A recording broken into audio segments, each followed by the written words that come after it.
It's time to learn, repair, and maintain everything coffee. Instructional videos brought to you by WholeLatteLove.com. Hi, I'm Todd with Whole Latte Love. Today we're going to do something very exciting. Wow. Yep, I'm going to show you how to drain both boilers on a dual boiler E61 group machine. So this works on pretty much any dual boiler E61 group? All the ones that I can think of. Okay. Okay, first thing you want to do, you want to heat it up to full temperature. So the steam boiler is hot. And we're going to, once it's up to pressure, so your steam gauge is up there about 1.1 bar, wherever it is for your particular machine, we'll turn the machine off. Then we'll open the hot water knob. Now this is going to drain the steam boiler. That's what this part of it is for. While it's doing that, I'll remove the water reservoir, because the next step we're going to hit the machine upside down.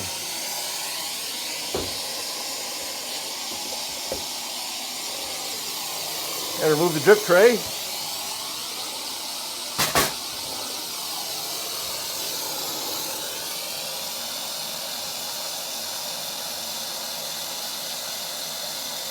That's a pretty big steam boiler. It is. So you might want to get something bigger than your standard coffee can. I was just going to say how appropriate it was that you're using a coffee can. Yeah. So You don't want to grab the sides of that though, really. No. You got some rags working. that's aluminum. That'll be hot. Yeah. Well, we'll show the whole thing because this is what you can expect.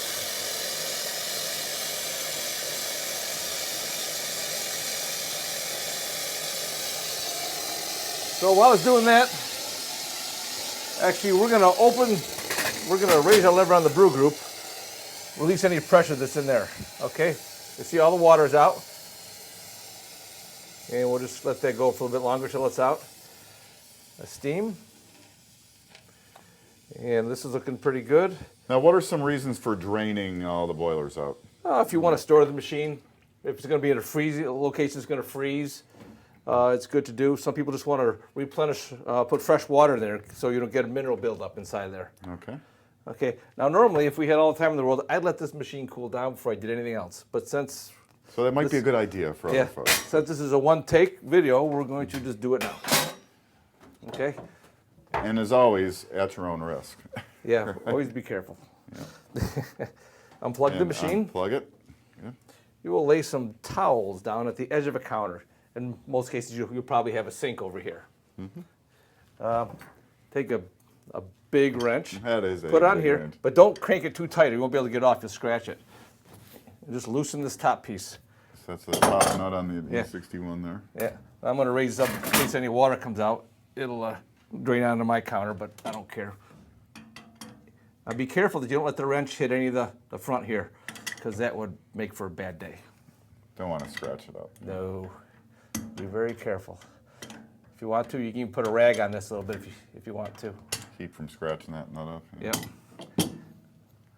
Okay. Remember, this one's really hot, so don't do it like this. I just want to get this video done right while we're doing this here. And then inside here, we'll have a couple things. We'll have a spring and an actuator. Okay. When they go back in, it'll go like that. Also, you can clean off if they've given any on this rubber. If you get any, minerals, you can clean that off while we're in here. Okay. Okay. Again, don't worry about the mess here. You won't have this problem because you'll be on the kitchen counter and you'll be with a cold machine.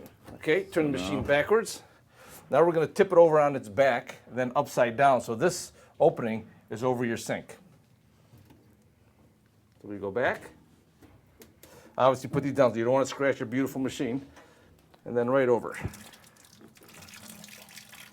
We've just got a bucket down there. Huh? Yeah. But, so that happened right into your sink. That's Yeah, that'll work out real well. yeah.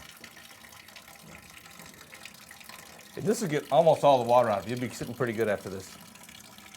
So if you do this and you, for some reason, you're going to have it in a freezing environment, you'd be pretty safe. Yeah, if you're going to store it for a long time, you want to get the water out, this is a real good way to do it. Is it something you do if you're going to ship the machine? Or Yeah, actually, yeah, definitely. If you're Okay. shipping them and it's cold outside, you're definitely going to want to do this. Okay, that's most of it there.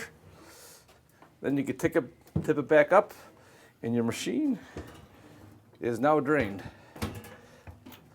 You can drop your actuator back in. And how does that, show me how that goes in there one more time. Just Okay, hang on. This end down. There's a hole right in the center down there. okay. So you'll set that on there. And spring. Drop your spring on. Grab your nut.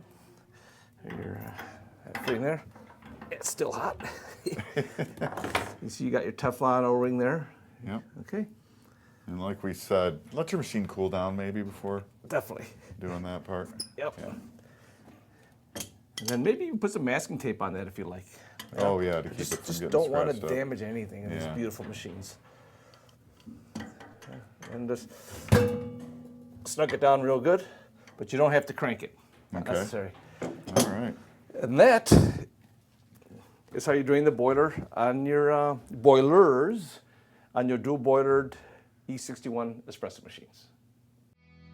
Hey, why not subscribe now for easy free access to more videos on everything coffee, brought to you by WholeLatteLove.com.